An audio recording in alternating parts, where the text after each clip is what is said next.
Welcome to the Midlife Masculine Podcast. My name is Dhruv Sethi, and join me on this journey of becoming an objective, independent, self-sovereign thinker and doer. The masculine maintains structure in our families and society, even when it's underappreciated. This always begins with the acquisition of knowledge, ancient or modern, obscure or mainstream. Regardless, we will acquire knowledge together on this show. Find us on mlmpod.info and all major podcast platforms. Please like, share, subscribe, and hit the bell. Welcome to another episode of the Midlife Masculine Podcast. In today's episode, we aim to provide men with foundational knowledge on Bitcoin. Generally speaking, as men, we are expected to be able providers, take care of the household finances, and be resourceful. But how do we do that when the financial system is crumbling in front of us with high joblessness and rampant inflation, all due to government and central bank policies? The general public suffers due to their decisions at the end of the day. Well, Bitcoin offers an entirely different financial system, or paradigm, if you like, to what the governments and central banks are currently running. We will use this episode as a primer to Bitcoin. If listeners want me to dig deeper into any topic, then let me know in the comments and we can have an additional and more dedicated episode. Joined with me today is our guest, Roger Davis, who's an internet consultant, Bitcoin enthusiast, and founder of Bitcoin Nottingham Meetup Group. Welcome, Roger. Good morning. Good morning. How's sunny Greece? Very sunny, very hot, lovely. You know, that's what we came for. So we don't complain about having to put the aircon on every now and then. I'm glad. I wish I could say the same about London, but we don't know when the summer came, when it went. It's sort of windy, rainy, cloudy. It comes and goes. So a bit jealous of you, Roger. Well, you know, it's one of those things that you can engineer into your life if it's important to you. And it was to me. And so here I am for as much of the year as I can manage to spend out here. So Well done. Well, Roger, let's kick off. And the first question, I'm sure you've been asked this a million times, but what is Bitcoin? Who owns it and who controls it? yeah, it's the biggest question of our time at the moment. So let's keep it as simple as possible and say Bitcoin is money. That's the simplest way to approach it. Obviously, you can then start peeling back the layers and looking into what makes up Bitcoin and how it's money. But I find that it's simplest if you start with that sort of premise, because there's so many things in the world that we don't actually understand. Money is one of them. And so if you start there, well, Bitcoin is money, or Bitcoin is the new money. Bitcoin is digital money, the same way we've got digital music, digital photographs, digital videos. Bitcoin is essentially the continuation of that evolution into digital money. So who owns it and controls it, again, is a really good question, because that's something that makes Bitcoin so unique, in that nobody owns it and really nobody controls it. So how can that be? So it basically would be a good point for me to give some of the background to Bitcoin to help to understand how that's possible. So shall I go into that? Yeah, before you go into that, you mentioned digital. So is there anything physical about it? Well, no. So you don't have a physical coin or a physical note, but you do have a key, which is not like a key for your front door. It's a string of letters and numbers, which makes up the key. And that's about as close as you get to having anything physical. And the same way, if you lose your key to your front door, if you lose your Bitcoin key, that is something that you can physically lose, which would prevent you from getting access to the lock, if you like, that key unlocks. But it is purely digital in that there's no physical component to it like a coin, which is always a bit of a sticking block for a lot of people. But, if you think about your bank account and the money that's in there, that's not really physical. It's not really there. It's just numbers on a database, on a spreadsheet, unless you decide to withdraw some into cash notes. and things like email and music, digital video, they have no physical counterpart either. So we are already used to working with things in this way, but because money is so deeply ingrained in our psyche and society as being pound notes or notes and coins, then it is a bit of a leap sometimes to get to Bitcoin and having no physical part. Okay, I'll let you go ahead with the background. Well, the Bitcoin story is something that is really interesting, actually. I don't know if it's just because I'm a super nerd that I find it really interesting, but it's something that we all need to learn. And it starts with the name Satoshi Nakamoto. And this is a pseudonym of a person or persons unknown that published what's called the Bitcoin white paper. So this is kind of the concept of Bitcoin. And so Satoshi basically created this new money, or as it's, people could go and read the white paper. It's widely available on the internet, and it's titled Peer-to-Peer Digital Cash Network. And they sort of created this and donated it to the world in a way without taking any benefit from it.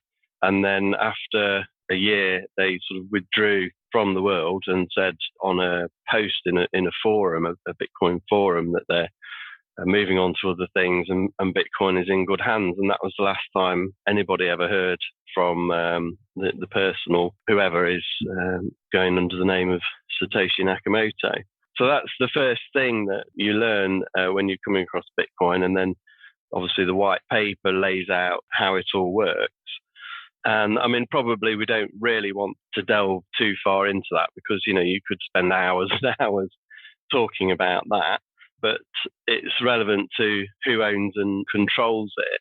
And when the first version of the software was published, which is free and open source software, that kind of set in stone, if you like, the way that Bitcoin has to work. So even though the software itself has evolved and been updated, the basic underlying sort of mechanics of it can't be changed. Because if you were to do that, all that would happen is anybody running the different software would end up creating a separate network and a separate coin, which of course wouldn't have the same values and support that Bitcoin has. So, I mean, it really is a can of worms, and I've just opened that perhaps for a few people.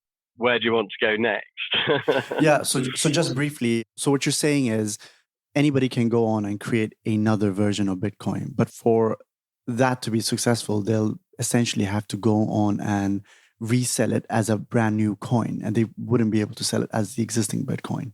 Yeah, so it's one of the features of the way Bitcoin software works, and it's how it maintains its structure over time. So, for example, one of the specifics of Bitcoin is that there will only ever be 21 million Bitcoin ever created. And, again, we can expand on how that happens. But say, for example, somebody had a bright idea one day and said, oh, look, let's change it to 42 million. And I would have, any Bitcoin that I'm holding, I'm able to make more. Then what would happen is that entry in the software would sort of cause a conflict, if you like, with all of the other versions of the software that's running that says 21 million is the maximum supply. And so therefore the software wouldn't allow this new variable, if you like, into the network. And there are things in this called forking, so it would fork itself off into another network, which wouldn't be able to interact with the normal Bitcoin network with these set parameters like 21 million. Okay. So each copy of the software that everybody who wants to run the software runs, they're all kind of checking with each other to make sure that the consensus, if you like, is still correct. And if it's not, then this is how people would try and attack the network by making changes to it. And they just get rejected as being, that's like a square peg trying to go in a round hole, for example. Okay. Yeah, a lot of things to unpack there. Let's take things up one at a time here. So Bitcoin is essentially its own network. And you mentioned software. So what is this software? And can you explain that a bit more? So the software is what makes up the basis of Bitcoin. And rather than, obviously I'm simplifying all of this down, and also I should just add the caveat, this is my own understanding of it, and I could well be wrong, but I've been learning Bitcoin since 2016, so I think I've got quite a good grasp on it, but you do learn things all the time. But so yeah, you take the software and anybody who wants to run that can run it. And there are sort of different instances of running the software, and they are a full node and a miner. So if you just stick with those two concepts to begin with, anybody can be either, but it depends on how you want to run the software as to what investment you'll need to make into the machine that you run it on. Obviously, the Bitcoin miners, which we should talk about in a while, they need to invest a lot more money into specific types of devices and buy a lot of electricity to run their version. But anybody could run a full node, like on a laptop or even on a Raspberry Pi device, one of these little mini computers. Yeah. And what that does is it basically downloads into the software every single transaction that's ever happened on the Bitcoin network. And this is how it achieves consensus in saying that the balance that is in your Bitcoin account is agreed by all of the nodes on the network. And it does this by encrypting everything into an algorithm down to, if you like, what can be called a checksum. So like a single number. A single number can represent the entire state of all of the accounts on the Bitcoin network. And so if one sort of bad actor, if you like, was trying to say that an account has got a balance that's different from what all of the other copies of the software say, then that would stick out like a sore thumb, as it were, because the entire checksum number would be different, even if the difference was only, say, 1 penny or 1 cent different balance in an account. And so essentially, it means that the entire Bitcoin network gets audited by every single person that runs the software. And every 10 minutes, a new entry gets added to the Bitcoin network to sort of confirm all the movements, the coins between the different accounts. And so you could say every 10 minutes, the entire network is being audited. So that's really part of its huge power there. It's very difficult to audit large networks and things. So the Bitcoin network is essentially maintained, its integrity is maintained by what you call miners and nodes. They maintain full that. node. Could you very briefly explain what a miner is and what a node is? Yeah, so a full node, I'd say, has a copy of all the transactions ever happened on the network. And it also forwards transactions waiting to be processed. And then the transactions waiting to be processed are collected in what's called the mempool. And, you can go and look on the internet. There's some great visualizations for this, where you can see all the transactions coming in. And this is what the miners do, is one miner will win the right to create the next transaction in the Bitcoin network. So this is called a block. And in this block will be, if I've sent you some coins or some value, it'll be represented in that next block, hopefully. And when the miner who wins the right to create the next block has done that, they will then get rewarded by the network. So there is no person giving out the rewards. It's the software in the network that will reward that miner with new Bitcoins as a payment for performing the work. And so this is how the new Bitcoins come into existence. This is how they are minted, if you like. And this is one of the key points to understand. So then if you unpack that a little bit more, how do the miners win the right to create the next block? And this is where all the energy is used. And what they're basically doing is they're kind of guessing a random number, if you like. So they scoop a load of transactions out of the mempool waiting to be processed. And then they add like a random number to that and come up with this string, this checksum. And if that checksum is deemed to be complicated enough, then they're the ones that win the right to enter those transactions into the network. So this is like my very simplified way of explaining it without saying too many of the colloquialisms or acronyms that obviously there are lots of them. So I'm purposely avoiding using some of the more complex terms because we're trying to sort of introduce this to people at a... Let's keep it high level. And in terms of transparency, all the transactions are available for anybody to view. Yeah. They are on the Bitcoin network, but of course you don't know who they are. So if I send some coins or value to your account, our accounts are just shown using the public key, which is a string of letters and numbers. So unless you're able to tag that account through some other sort of real world identification, like, for example, some of the exchanges and some famous people, their accounts are known, and so they've been tagged. But there's no, it's one of the key facts actually about Bitcoin that we should always make sure we cover is that to create a Bitcoin account, don't have to provide any personal information whatsoever. You don't have to provide your email address, you don't have to provide a mobile phone number, and you don't even, transactions aren't even linked to the IP address of your device on the internet. So this does get a bit confusing because, of course, if you join an exchange to buy your Bitcoin, they have to do this identity verification sort of stuff. But that's a requirement for them operating as a company involved in money. It's not a requirement of Bitcoin. Okay. And the full transaction history, as far as transparency is concerned, where can I or anybody go and look at them? Great question. And that introduces another key word, and the word is a block explorer. And so these are websites that pretty much anybody could create, anyone who's got a bit of technical know-how. You can create a website that queries the Bitcoin network, and you provide a little search box where people could type in either an account name or a transaction ID, and it will go off and look it up and give you the transaction back in plain text. And that will tell you the time and the date of the transaction. It will tell you the inputs and outputs, which again is something that's too complicated to talk about at the moment, and it will tell you the fees and the amount of the transaction. So that's all publicly accessible through any one of the many block explorers that are out there. Okay, so all transactions are available for anybody to view, which is very different to how the governments and central banks work. We have no idea where the money goes, absolutely, what policies they're implementing. I almost want to say, don't get me started, but maybe you want to.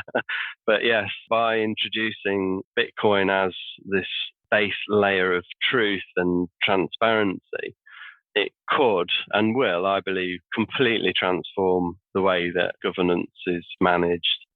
Why should anybody have a monopoly on money? Yeah, so Bitcoin hopefully will solve that soon. You mentioned 21 million, so there'll only ever be 21 million Bitcoin. So what is the significance of that? Well, there's all sorts of interesting ideas around why the number 21 million was devised, but I believe it's actually because of the maths. And there's a lot of maths in Bitcoin and how it works, which is why it's so dependable because, math 2 + 2 is always 4. So we probably have to introduce another keyword here, which is the halving. Okay, so every 4 years, the rewards that get paid to the Bitcoin miners, it halves. And so eventually, once you've halved this all the way down to near nothing, then that's where you end up with the 21 million. So just to expand on that a little bit, the mining reward that goes to the company that writes, or the pool or the miner that wrote the next block, it started out as 50 Bitcoin.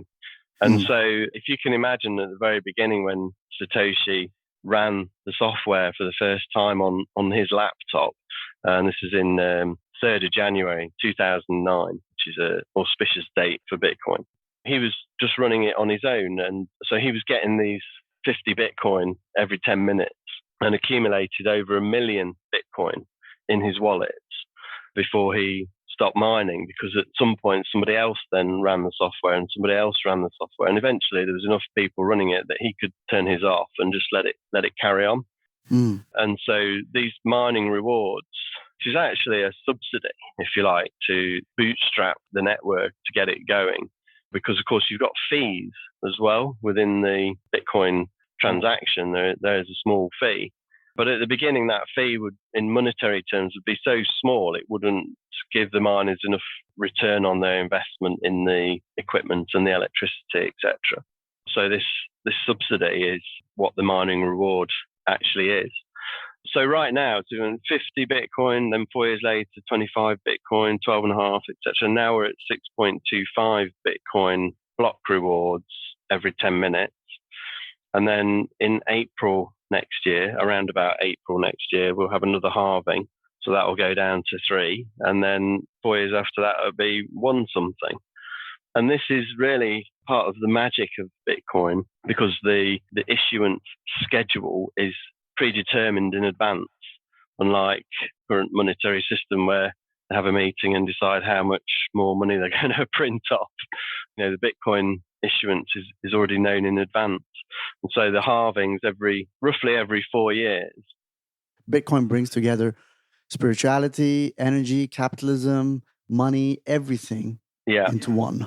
So there's so much to learn. Physics, economics, politics, exactly. It really is an all-encompassing subject, because, of course, money affects everybody. There isn't a single person in the entire world that doesn't think about money and doesn't need money or hasn't heard of money or doesn't use money or some kind of barter. Even if you're in some very remote parts of the world where they don't use money, they're still trading things for things. So there'll only ever be 21 million Bitcoin. Yeah. Can I go somewhere? Where can I go to make sure that there'll be no more than 21 million Bitcoin ever? Oh, I see. Well, that's all part of the all part of the code of the software that is running on full nodes or mining machines, and this code is publicly available. And there's actually a website called github.com, which programmers and developers the world over use for hosting their code. And indeed, you can go there and just download the Bitcoin code, and you can see if you understand these things beyond me. Yeah. And that finite amount of Bitcoin, that is important because it keeps the value of Bitcoin deflationary, or at least prevents it from getting inflated, which is very different to our current monetary system where everything is getting expensive. Yeah, well, it avoids it from being debased or diluted. Yeah. So, the way I like to think about this is, if you had, say, like a glass of blackcurrant juice, Ribena being the one that we always wanted to have when we were kids, but Mum would never let us have because it's so expensive. Yeah. If you had a glass of Ribena and you drank a bit and then you poured water in and you kept drinking a bit and pouring water in, eventually it's not going to be blackcurrant juice. It's just going to be water that's got a very faint sort of taste and colour of blackcurrant. And this is essentially what's happening to the money supply. The value that was in there has been diluted so much through money printing that it has very little true value left in it.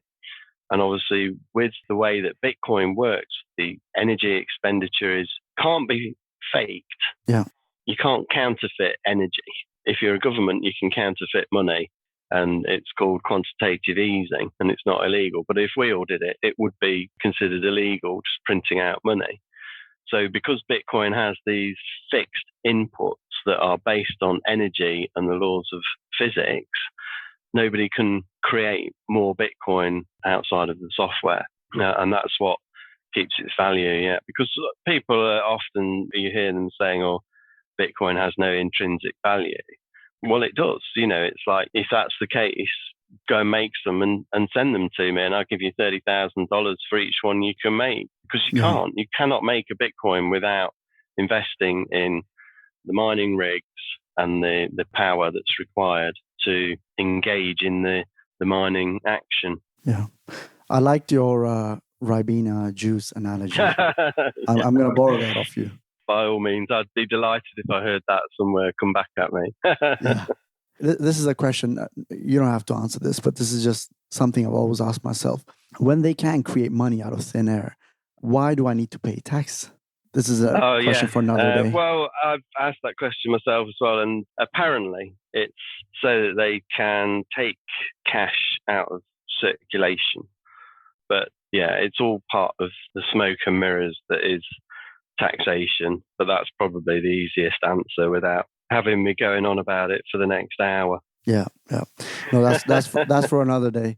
So the next segment, I want to compare Bitcoin and the other cryptocurrencies. So Bitcoin is a cryptocurrency, then we've got Ethereum, Solana, Cardano, all of the others, maybe 20,000 odd other cryptocurrencies. How does Bitcoin compare to the rest of them, just at a high level? We must start by saying there is no second best, which is one of the Bitcoin phrases, and coined by Michael Saylor from MicroStrategy, which is one of the public companies that holds a lot of Bitcoin, about 150,000 Bitcoin they have now. So yeah, all of the other cryptocurrencies, because again, we kind of say Bitcoin is not crypto. You've got Bitcoin and then everything else is the cryptos, and all roads lead to Bitcoin in my experience. And that's something that I'd love everybody to take away from this. If you're going to learn about something, learn about Bitcoin, just forget all of the rest for now.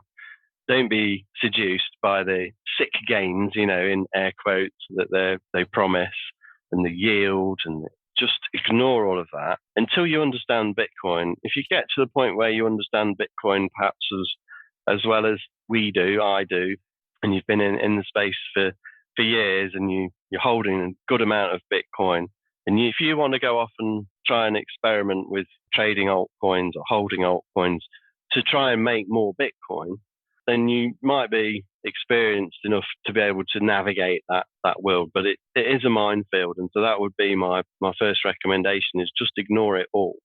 And the main difference really is Satoshi Nakamoto, because every other crypto or altcoin, or they have other names, but we won't go there, it's been created by somebody that is probably still around, or there's a team behind it, or there's a venture capital firm behind it. And so Bitcoin is unique in the way that it came into the world, and it could never be reproduced. The same way you can't reinvent the wheel. It's a physical impossibility to reinvent the wheel. You can try and copy it. You could try and make it better, but we all know the round shape is the best shape for a wheel. And so there's no point in trying to reinvent the wheel. Just use the wheel. Use the wheel that's already there. That's the summary. Yeah. So for Bitcoin, you have to buy the equipment, you have to expend energy to be able to get some Bitcoin out. Whereas the other altcoins, it is whoever owns the altcoin can print as many of their respective tokens as possible. So it's inflationary in essence, whereas Bitcoin is not in that sense. I think that's a key takeaway for listeners, that if you want to get into the world of crypto, if you want to make money, Bitcoin is the proper starting point. And it might take you down the altcoin route, but you should learn Bitcoin because it is the safest and most reliable compared to the others. The others are highly manipulatable. So Bitcoin, one key takeaway is buy some Bitcoin, hold it, and your descendants will thank you. So on that, very at a high level, where can people buy Bitcoin safely, especially as a lot of exchanges have gone bust or are into administration, like FTX, BlockFi, Celsius? What's the safest way to buy it and store it? Yeah, so there's a number of exchanges which, are not problematic. And even if an exchange is dubious or not running their company legitimately or properly, it isn't necessarily an issue for you if you recognize that when your Bitcoin is on an exchange, it's at risk of being lost should that company suddenly decide that it's got to shut down, or it gets shut down.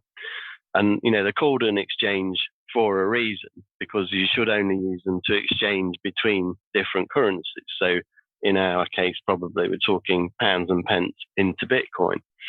So you could sign up for any exchange account and go through their process of identity verification and stuff, which they have to do, because of the laws of the land, trying to prevent people from laundering money, etc. But then once you've got your Bitcoin, the very first thing you should do then is withdraw it from the exchange onto a key that you control. And that's a physical key. Is that what you're referring to? This is the the required learning really is what makes up a Bitcoin key is actually a seed phrase of 12 words or 24 words, but let's just say 12 words. And these 12 words are drawn from a pool of words that are all known in advance and jumbled up. And then what they do is they convert that into the binary value of those words. And that basically is your key.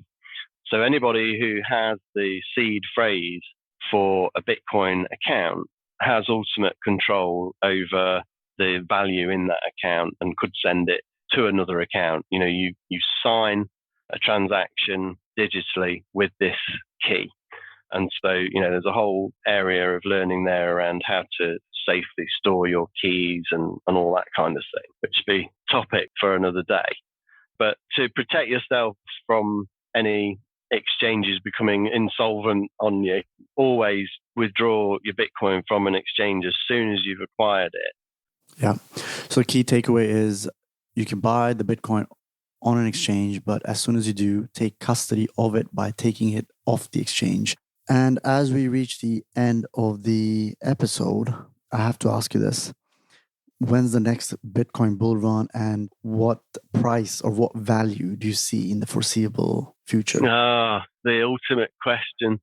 Yeah. Well, I think the bull run started actually literally a few days ago. Various, you can get various charts and graphs and indicators. All sorts of companies make all sorts of graphs because it's quite interesting being able to access the information publicly. You could write your own program to graph it all, and people have done.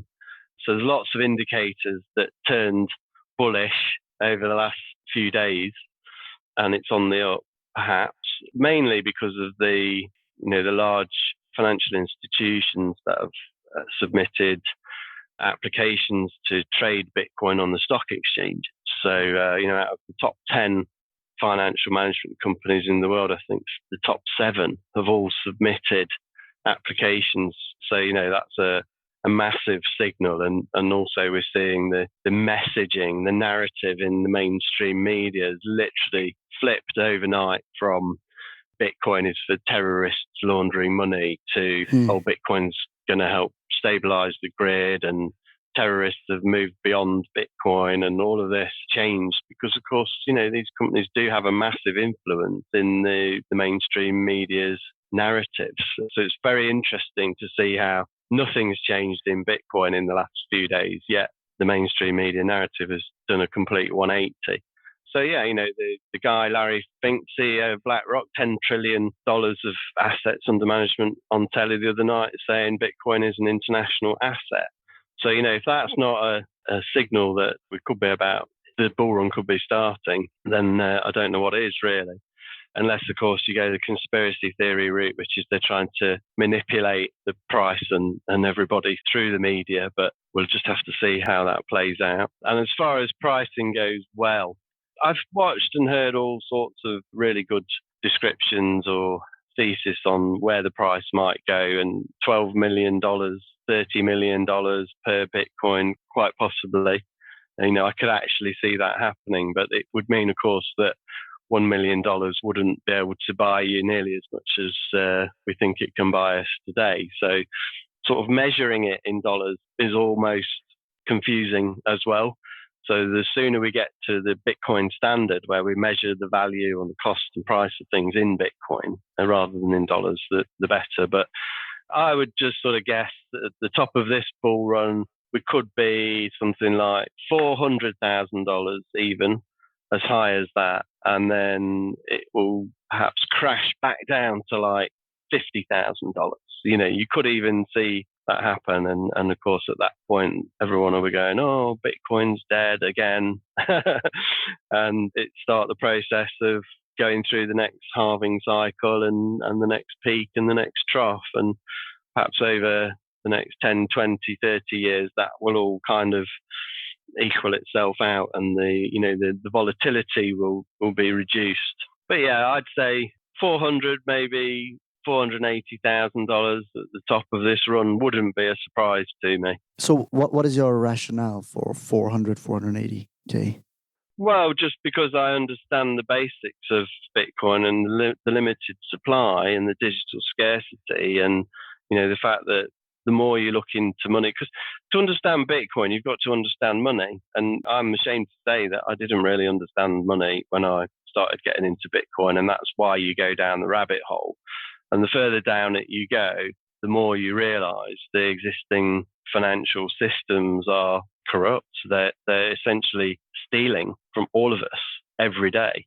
And so, all of these facts and realities will become apparent to everybody at some point, in the same way that, we all agree night follows day, and hot is hot and cold is cold, and color and time, we all agree on these things globally, otherwise it would cause a problem. And Bitcoin is going to be something that we will all agree on at some point, I think. And that's, what its underlying principles are what increases its value. I have 2 academic degrees from top universities. One of them was a business degree from a very prestigious university here in London. And I have a professional accounting qualification, and I trained with one of the big 4 accountancy firms here in London. But in spite of all that, nobody taught me anything about money. I didn't understand money until I bought some Bitcoin and had some skin in the game. And in buying that Bitcoin, being aware of the risks, that made me learn more and more about money. I'm still learning, and I'm sure most people are, but that is really what changed. So none of the degrees, none of the professional qualifications did that to me, but Bitcoin did. If you've got the majority of your wealth in a Bitcoin account, you can be anywhere in the world with that Bitcoin account sort of attached to you, so long as you've got access to that account and that seed phrase.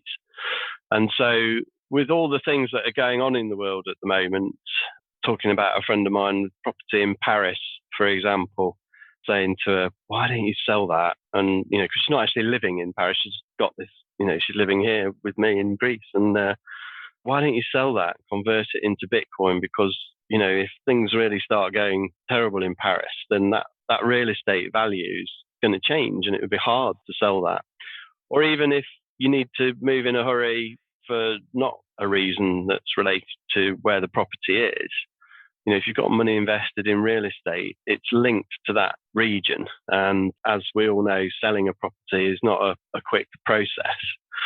But if you've got all of your wealth your stored wealth in Bitcoin, you could relocate to anywhere in the world and still have access to that. And that's, really, really important. They talk about a brain wallet, even if you take that to its ultimate conclusion, and you were able to have your 12-word seed phrase stored in your brain, then all of your wealth is in your brain. It's a brain wallet. And so you could be walking around with millions and billions of dollars just in your brain, and you could go from Europe to America to England, and any restrictions that might be there on the amount of physical cash that you could bring in would be irrelevant, because it's all in your head.